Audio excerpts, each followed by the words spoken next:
Selamat pagi guys.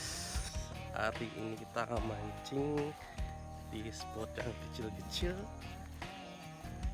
di daerah Tabanan. Gimana keseruannya? Ayo ikuti terus channel saya. Mungkin ada strike yang mantap hari ini di pagi hari. Jangan lupa subscribe, like, and comment video saya. Pay attention. I'd rather be on a lake with my mind on God in the middle of His creation.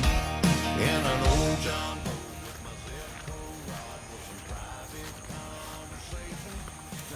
Ini guys, aliran sawah yang kecil, tapi ikannya jos. Nah, saya udah sampai di spot ya. Kemarin saya udah coba spot ini sampai jam 7 malam dan hasilnya sangat memuaskan.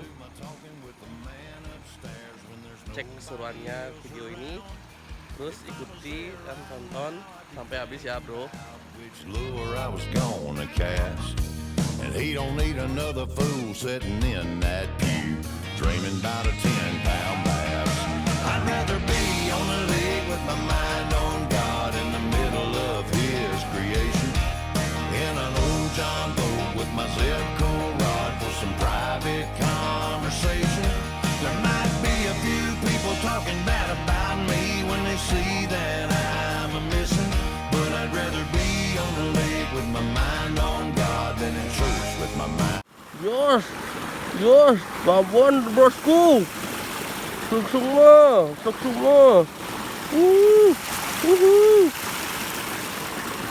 Nggak ada, awas kene deh. Mama kan kene deh. Babon cuy.